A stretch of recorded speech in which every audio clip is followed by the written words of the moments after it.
Morning. Good morning sa mga dadalods. Uy, ang ganda ng umaga ko. Nakakita ko si Shawit. Hola, ano ba yan? Uy, wala dyan ang company mo. So, ayun mga lods, nakita natin yung ating kaibigan na si Shawit.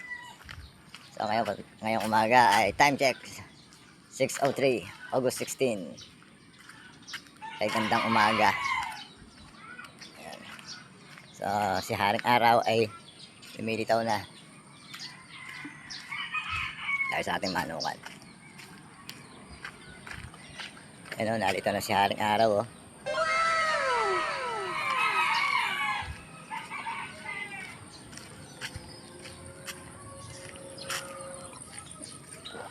So, everyday vlogging. So guys, gaya nga na sinabi ko sa inyo kahapon,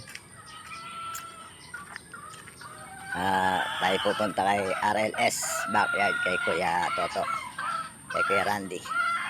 So pinapipick up na yung yung ibibigay sa ating manok. So konti na lang alinisin. So baka mamayang hapon linisin natin to.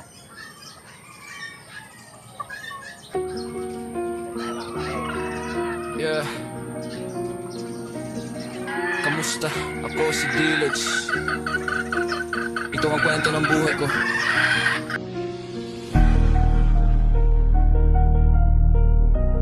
Sa mundo ng pagmamanok. Tara. Yeah, kamusta?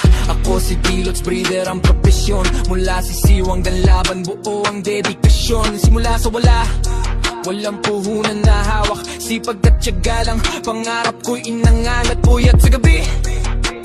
Pagod sa maghapon, sa init ng araw, di ako umaatras. Daon pakain, linis sa laga, bawat galaw may halaga. Kasi alam ko balang araw may bungam, sakripisyo ko talaga. Hindi biro ang proseso mula umpisa hanggang dulo. Lahat ng pagod ko sa pangarap ko tinuturo. Kahit minsan kulang, kahit minsan hirap, tuloy lang ang laban, hindi pwedeng umatras. Ako si Dilots, sipag ang puhunan, tiyaga ang sandigan, pangarap ko'y tutuparan. Kahit wala pa ngayon, darating din yan. Sa bawat pawis ko, tagumpay ang kapalit niya. Sa mga buhay na tawad ng tawad lagi, parang gusto libre, di iniisip ang paghihirap ko sa gabi.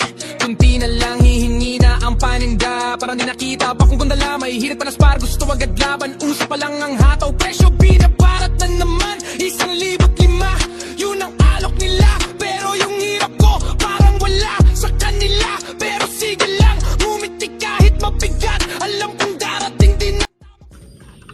So ayun, natapos ang ating umaga. Yung araw-araw natin ginagawa sa ating simpleng manukan. So may ng konti, tayo po ay may lakad. Papunta po tayong Luyos. Bibigyan na po natin yung ating ibinibigay ng ating kaibigan si Toto RLS Game Yard. Shoutout po sa iyo and then good morning. Kita-kita lang po tayo mamaya dyan sa Altura, Tanawan City. So ayun guys, hanggang dito na muna ang video. Ako nga po pala si Daddy Lods. Malapit na yung maman, pero na lang ang kulang. Peace out. Na sinasabi tingin ang panabong, gusto pa ready fight, ayaw nang sisiw, gusto rekta laban agad night.